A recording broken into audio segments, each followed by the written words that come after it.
Hello everyone.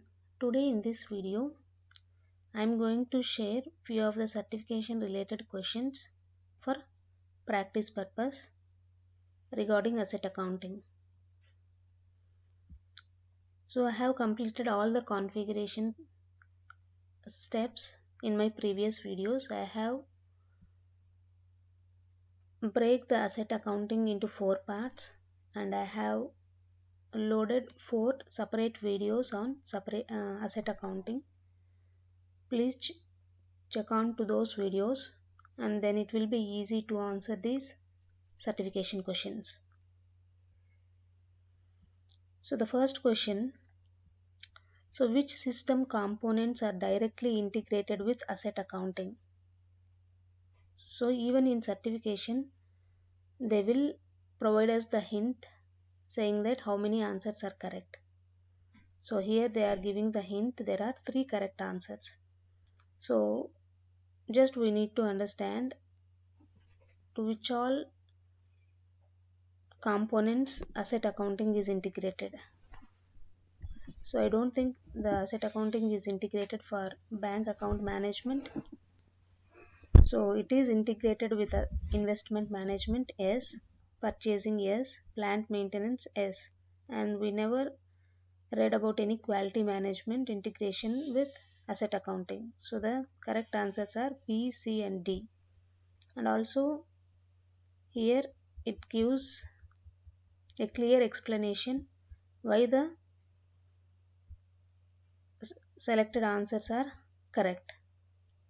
So if we see here, the answers are B, C, D.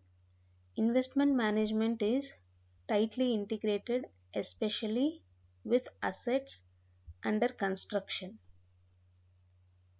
So purchasing is integrated with asset accounting already from the purchase requisition phase, and the asset is a required field on the purchase order for asset acquisition. And even plant maintenance integrates through the equipment master record connection to the fixed asset master. So all these modules are integrated with asset accounting, but bank account management it is not directly integrated with fixed assets, and the same is true with quality management. Quality management is integrated with materials management. So even in our certification we need to analyze each and every choice of the answer and we need to select the correct answer.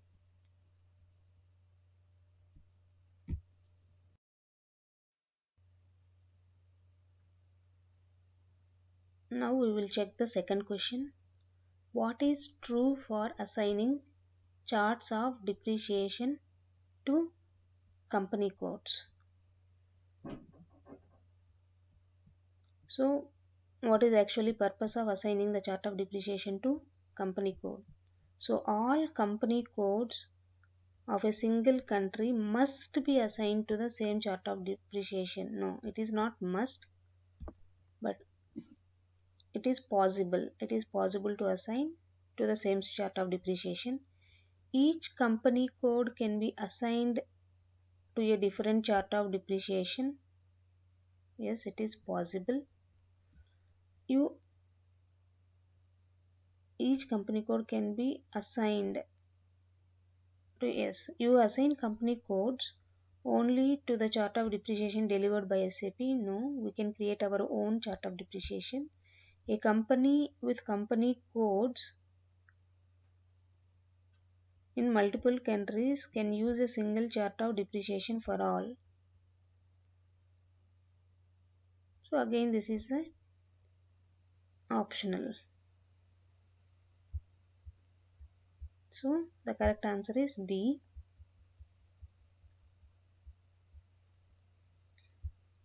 And if we see, there is no limitation on the number of chart of accounts created for a country. So for a particular country we can create any number of chart of depreciations. You assign a chart of depreciation to each company code, and again there is no rule to assign the same one to company codes belonging to the same country. You can use a standard chart of depreciation as delivered by SAP, but if you want to make modifications, it is advised that you copy it and then modify the new chart of depreciation. Asset accounting has very different accounting rules in different countries, so you would not use the same chart of depreciation across country borders.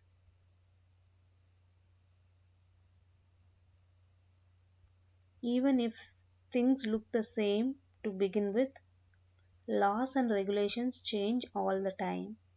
You never know when a country will impose a rule incompatible with other countries. So this is what the explanation, and the answer is B. So each company code can be assigned to a different chart of depreciation. That is actually a possible option, but that is not a mandatory. So coming to a single depreciation area can post to multiple ledgers, whether it is true or false. A single depreciation area can post to multiple ledgers. Yes. 01, if we take for example the leading ledger, the book depreciation, there is a possibility that it can be posted to leading ledger, non-leading ledgers, right? So it is true, this is true, but it is a kind of tricky question. You assign an accounting principle to the depreciation area. If we check in the configuration, we assign accounting principle to the depreciation area. From the accounting principle, the ledger group is assigned. Directly it is not, but it is an indirect question. The ledger group can have multiple ledgers assigned, so many ledgers can be updated by a depreciation area.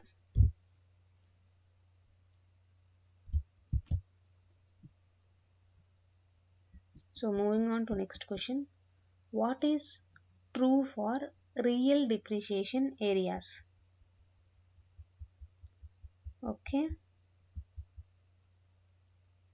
Real depreciation areas, that means it post to the general ledger, which updates the database. They are set to always post to the general ledger. Each can be assigned multiple currency types. You can post transactions to them independently. They can have values calculated from combining other depreciation area values.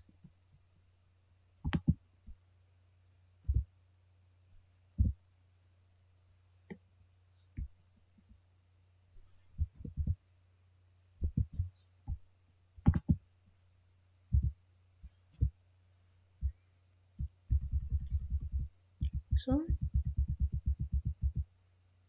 they are always set to post to general ledger. Each can be assigned multiple currency types. You can post transactions to them independently. They can have values calculated from combining other depreciation area values. Now, we can post to them independently.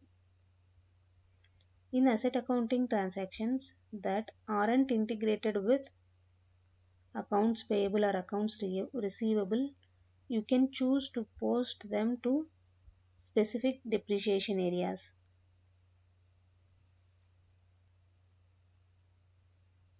In addition, if your depreciation area isn't valid for an individual asset, you can deactivate it. The asset values then won't be updated for the deactivated area even for external transactions. An expense or loss account is debited to balance the technical clearing account in such cases. So a real depreciation area does not have to post to general ledger. So when we deactivate it, it is, they are set to always post to the general ledger, because this always is saying that needs to be posted. But when we deactivate it, there is no necessity of posting to the depreciation area. Each can be assigned multiple currency types. No, we can assign for a single currency type, we will have single depreciation area. So we will post to them independently. Yes, they can have values calculated from combining other depreciation areas. No, that is delta depreciation area. So calculating values from other areas is the exact reason for having derived, not real depreciation areas. So a real depreciation area does not have to post to the general ledger. Each area is specified a specific currency type. So because of these reasons, the correct answer is the first one looks even correct, but the always thing has made it unqualified for the answer to pick that option.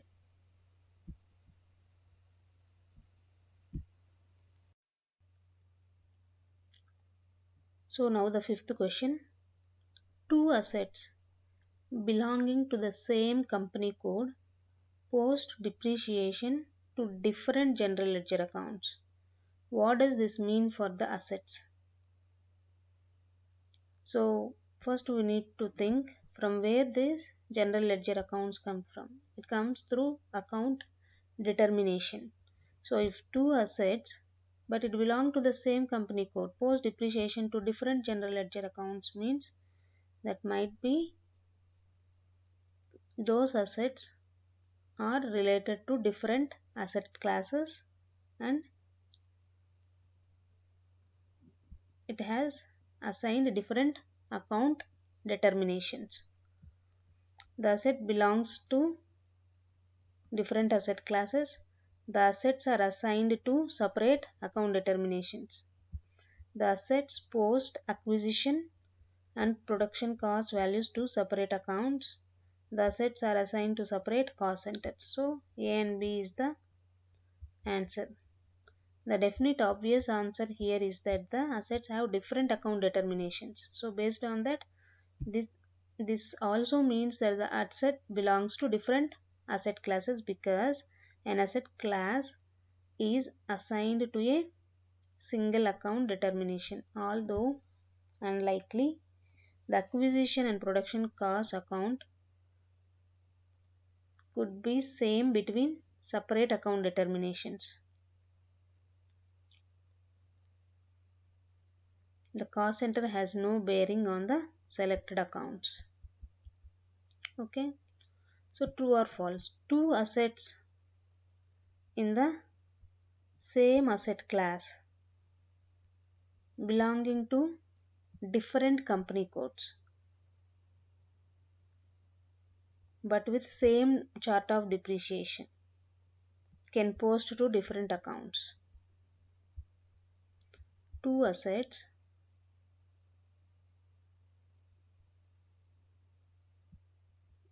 in the same asset class belonging to different company codes but with same chart of can post to different accounts.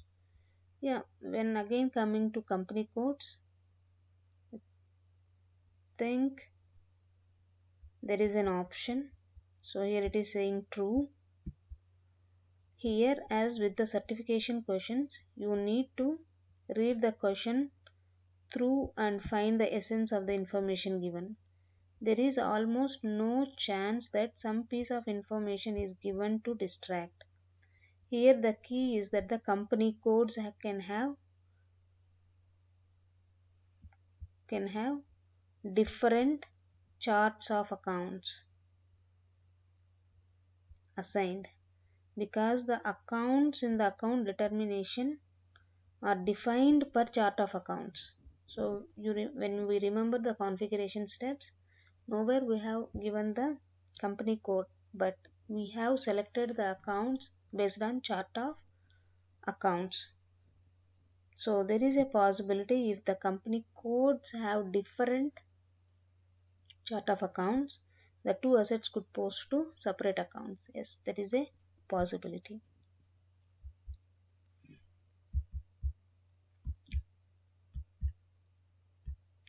So now moving on to seventh question. How can you default a value for the cost center in the entire asset class for buildings?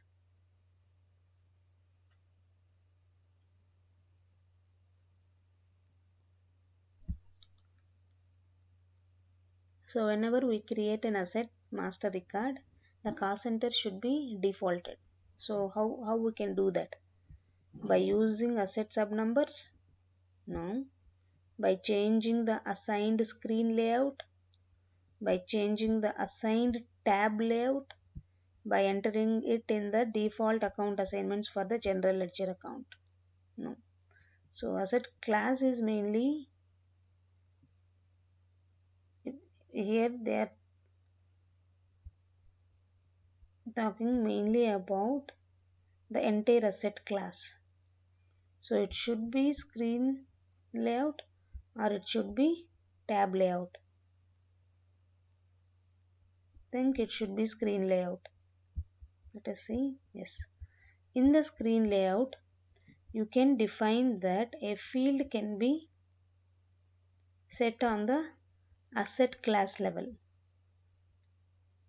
You can do the same for subnumbers, but another main asset in the asset class would not be limited. The tab layout only affects the positioning of the tabs. The cost center assigned to the asset cannot be affected by a rule in the default account assignments. So the perfect answer is B, by changing the assigned screen layout. Even though if we don't know answers, just we can eliminate the options given to find out the correct choice. So which of the options are types of user fields? User fields. Which of the options are types of user fields? We have seen that asset super number and evaluation group. If we see in our videos, configuration videos, we checked that evaluation group and asset super number are the user fields. This is a straightforward knowledge question. You usually answer these by a combination of knowing part of the right answer and dismissing some of the wrong answers.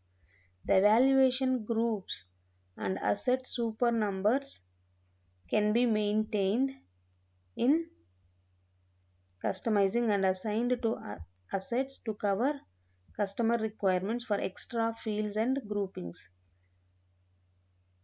The group asset is a depreciation characteristic. The serial number is a standard field that is often ties in with equipment from plant maintenance. So the correct answers are C and D. When you copy an asset, the asset text is copied as well. How can you avoid this? So by changing the assigned screen layout, by changing the assigned tab layout, by changing the asset class definitions, by creating a dummy reference asset with no text. When you copy an asset, so the dummy will not come. By changing the asset class definitions, by changing the assigned tab layout, by changing the assigned screen layout. I don't think again this can be done to tab layout. The other options are screen layout and class definitions. By changing the asset class definitions,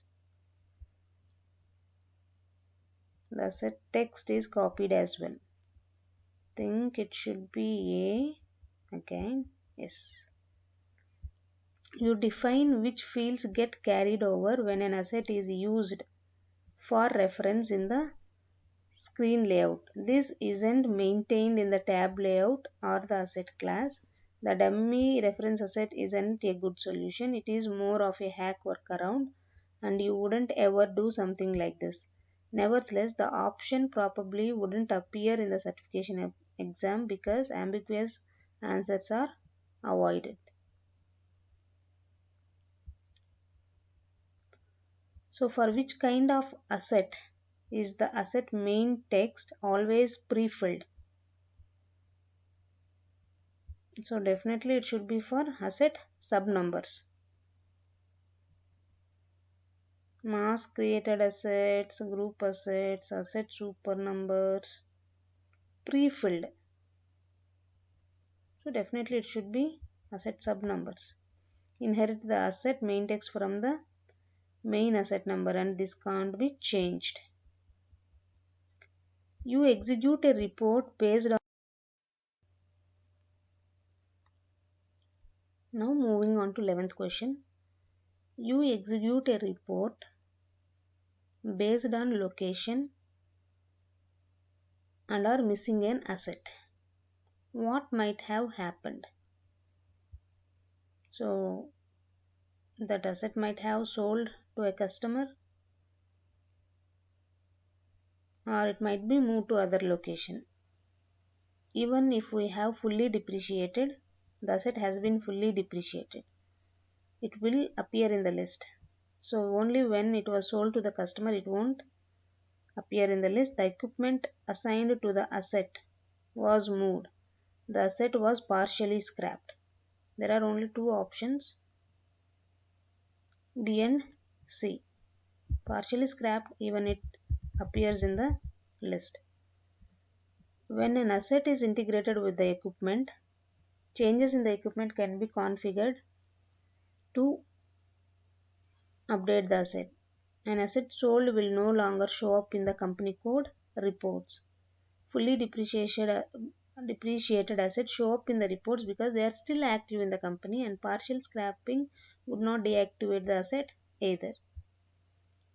So the other question number 12, the document type maintained in the asset transaction type is proposed but can be changed manually during posting. So the document type maintained in the asset transaction types is proposed but can be changed manually during posting. Yes, it is true. We can change it. Any of the data which we populate from the configuration, not any, most of the things are changeable. You do maintain a default document type for posting in the asset transaction type. This is defaulted in certain transactions when you don't enter a separate one manually. An example in which this can be changed is the integrated acquisition posting with supplier, in which document type KR is used instead of transaction type 100 with the default of AA.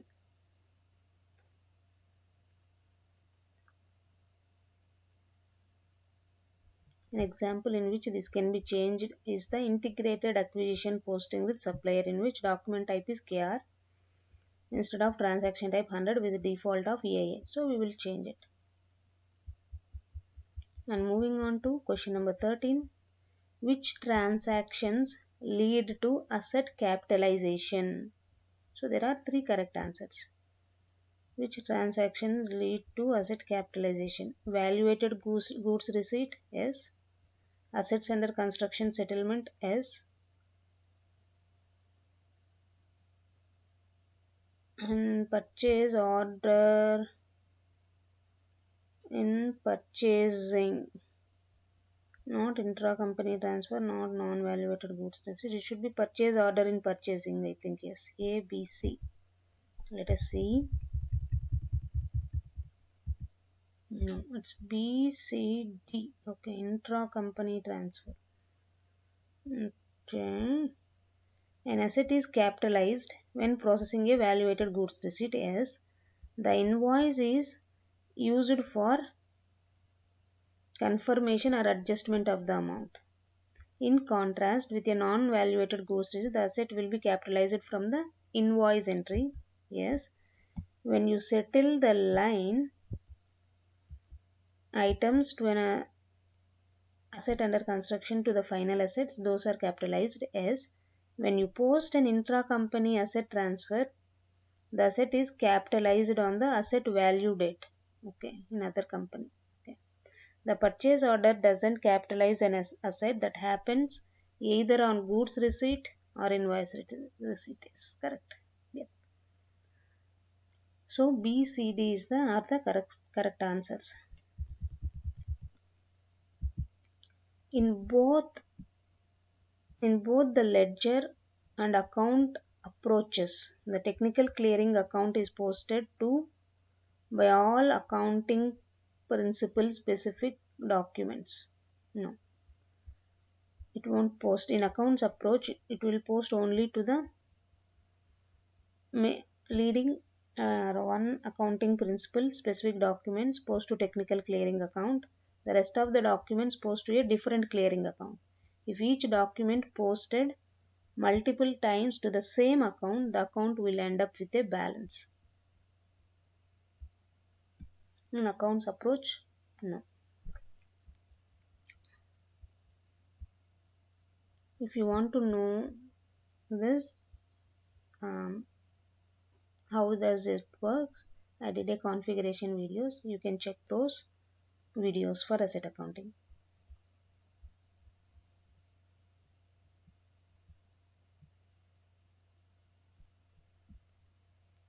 So let us move on to the 15th question.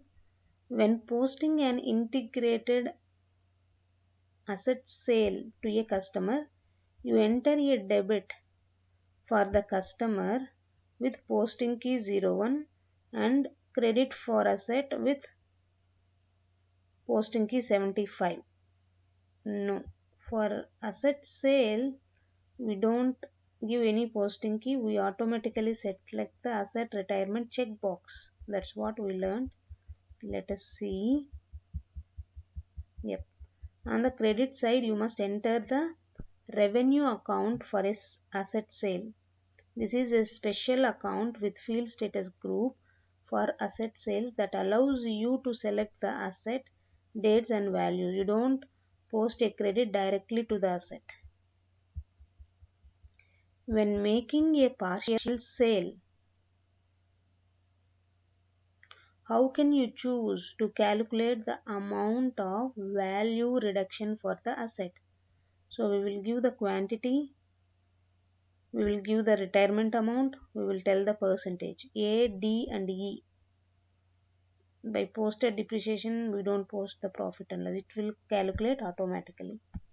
So A, D and E. When you select a partial sale in the asset retirement pop-up, you can choose to sell a specific quantity of the asset. The value is adjusted based on the amount for sale or total amount fraction. When you select a retirement amount, you directly input the amount of value reduction as a number value. The percentage method simply splits the value based on the percentage entered. You can't use the other options to determine the value.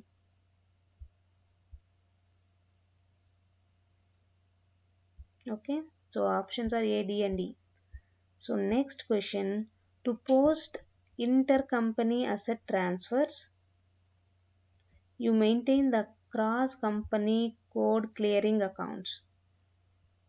To post intercompany asset transfer, you maintain the cross company code clearing accounts. Maybe yes, no, okay, it's false. An intercompany asset transfer works through a different mechanism than financial accounting cross-company postings and does not require separate cross-company account definitions. So for intercompany asset transfer, it is totally different. Okay, this cross-company code clearing accounts is for financial accounting. It is false. So next question, when you post an amount to an asset in the low value asset class that is above the threshold for the maximum, how does the system respond? The system produces an error message for you to post. You must split the asset or post to another asset class. Maybe you receive a warning message, the asset is posted but the depreciation, no, it won't do that. The system posts the value up to the LVA threshold and post the rest to the generated asset sub number. No, the system adjusts the asset quantity to the value that keeps the asset below the. No, it won't adjust. It gives an error message saying that it has reached the threshold limit. Okay, when you try to post the above value, the system produces an error. You can only post up to the maximum amount for the assets in this class. In this case, you would check if you can split the posting or more likely create the asset in a normal asset class. The other options have one thing in common. The system is making a lot of decisions and automations. As a rule, the default system keep things simple. Too much automation runs into problems when dealing with processes and transactions that might be done very differently depending on the company.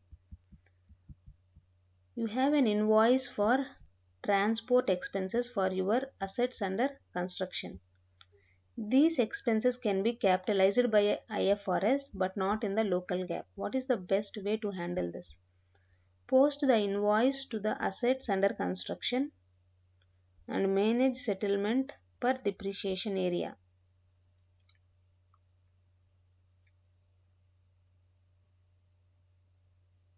No.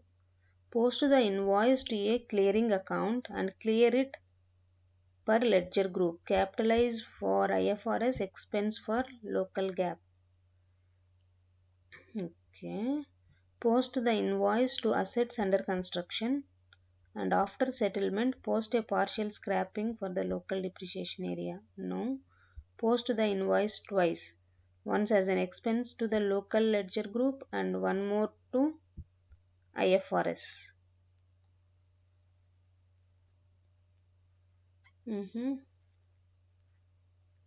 So there are two options. D,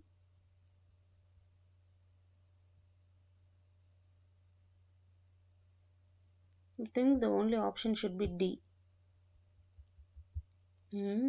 Answer is A. Okay. Post the invoice to the assets under construction and manage settlement per depreciation area. Post the invoice to the assets under construction, yes, and manage settlement per depreciation area. Okay. Okay. Why? Let us see why is the best one, because it uses the asset under construction functionality. Okay, as it is intended to be used. Okay, you collect the production related expenses on a single item as you would use an internal order or a project, and then you settle the amounts. In SAP S4 HANA, the settlement is defined on the depreciation area. So, you can manage the capitalization separately per accounting principle.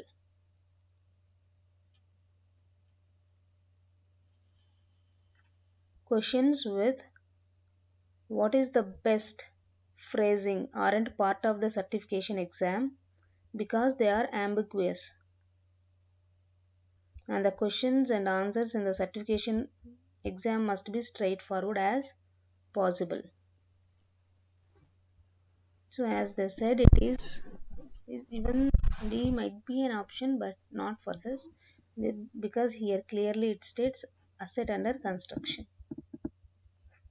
The cross company code depreciation area is required in which of the following intercompany transfers? Okay, for all intercompany asset transfers? No, only when the depreciation for transfers with non-matching depreciation areas, for transfers between company codes in different countries, for transfers in which you also change the asset class with non-matching depreciation areas. I think the answer should be B. The cross company code depreciation area is used exactly for cases in which the sender has areas that need to be mapped to the areas with different codification on receiver side. You might need it for transfers that are between countries, but you also might not because you might need it for the case of the changing asset class. You might need it for transfers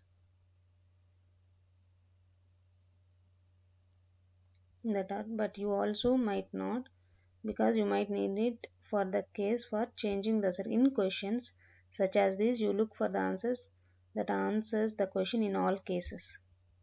An online test run for depreciation is limited to how many assets? 1000.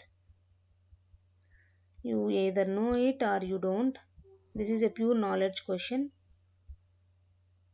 When these kinds of questions are in the exam, authors try to make them at least cover useful topics. In this case, this is a useful knowledge but not essential.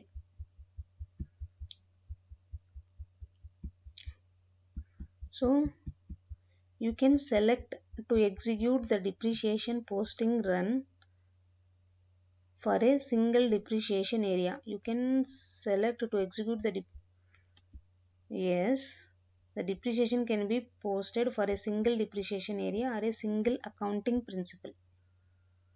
For an example of why this might be used, you can close periods per ledger at different types, so this might be required in certain periods. With the depreciation run completing, even when assets have errors, you no longer should worry about fixing assets with errors. No, it's false. We have to fix all the errors. The fact that you can maybe go about closing a period without having successfully posted to an asset doesn't mean that you shouldn't fix things as soon as possible. If you leave something problematic as is for too long, the fiscal year change program won't be able to close a previous fiscal year and you will be locked in without being able to post to the next fiscal year. When should fiscal year close for asset accounting be carried out?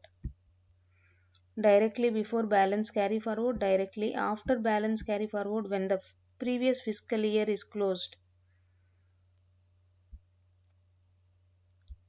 when the last non-special period of the fiscal year is closed. I think it should be C. Yes. System allows for two open fiscal years for you to manage the closing postings of a fiscal year and start posting in new fiscal year. You close the fiscal year when you close the books of the previous year and you are sure there will be no more posting to assets in the closed fiscal year.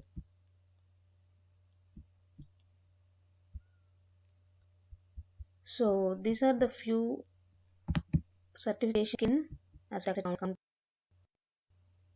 Thank you so much. If you want to learn in more detail, I have made couple of more videos on asset configuration, and even I have posted some practice videos on asset accounting.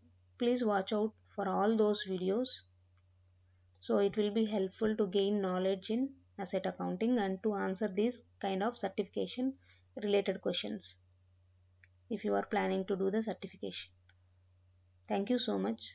Thank you for watching my videos.